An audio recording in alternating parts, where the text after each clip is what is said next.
Hello, my friend. Yes, I picked up the DJI DL 75mm lens that arrived earlier this week, and I am super impressed. Before we get started, let me say that starting right now, pretty much every shot you see in this video will be on the 75mm, except for a few shots where I compare and contrast with the Sigma 90. And when I do that, I'm sure you'll know the difference, and I'll let you know down in the corner right there where you probably see what lens you're watching on right now. So let's get into it.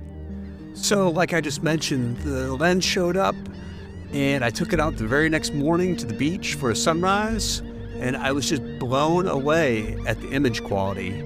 I think in all of these beach shots from the first day of ownership, it's pretty clear that this is just a sharp lens.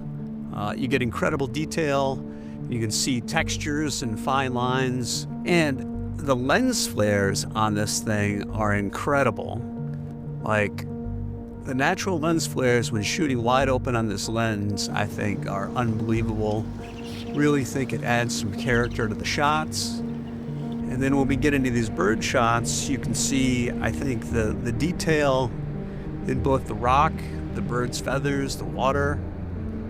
Really like how these images turned out. Now, from a more clinical standpoint, I did some shots this morning. The first shot I did is compare and contrast the 75mm to my Sigma 90mm with f2.8. And the primary purpose here is just to show the difference between a 1.8 and a 2.8. So here is the DL 75mm 1.8 in low light conditions. Both of these shots are in Rec 709 with no corrections whatsoever. So these are straight out of camera. And here's the 1.8, the 2.8, the 1.8, 2.8, 1.8, 2.8. You get the picture. But clearly there's a fair degree of improvement in low light performance between the two lenses. I then went out in downtown St. Augustine and tried to get some early morning architecture shots. Since this is a cinema lens from DJI and designed for the Inspire 3, I don't think you'd expect to see any sort of lens distortion. I clearly do not see any lens distortion in any of these shots, but I do think, again, the low light performance is pretty exceptional in all of these images. Here, this shot of the bridge, what I wanted to highlight here is just the difference in the image that you get between the 75mm and the 90mm. Not a huge difference, but definitely a noticeable difference. So here, I did a bad job really focusing in on the bridge, which was the subject here.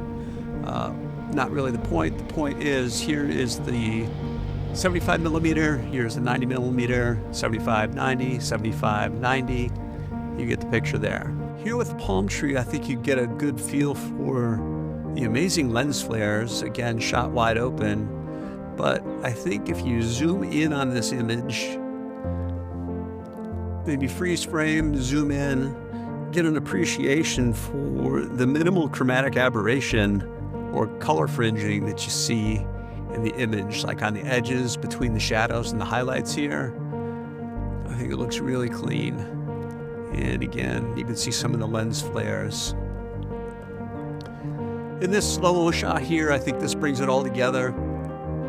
From edge to edge, I think you're getting great detail, great focus. This is shot at f/22. You're still getting a little bit of the flaring in the upper right-hand corner down to the lower right-hand corner that I think adds some character to the shot. But overall, great detail and an overall beautiful image in my opinion. Here on this last shot, two things to point out. Number one, the incredible bokeh that you get with this lens shooting at f1.8. I think very clear in this image. But number two, really the benefit of shooting in 8K is the ability to scale to 200% of your original image. So we're still at a 4K image without having to use a zoom lens, and still getting tremendous image detail here at the end. So hopefully you found this video interesting, if not maybe even useful? If so, I'd always appreciate a like and subscribe. Drop any comments or questions you have below. And as always, crush your ego, inflate yourself, follow your intuition, and find your everyday.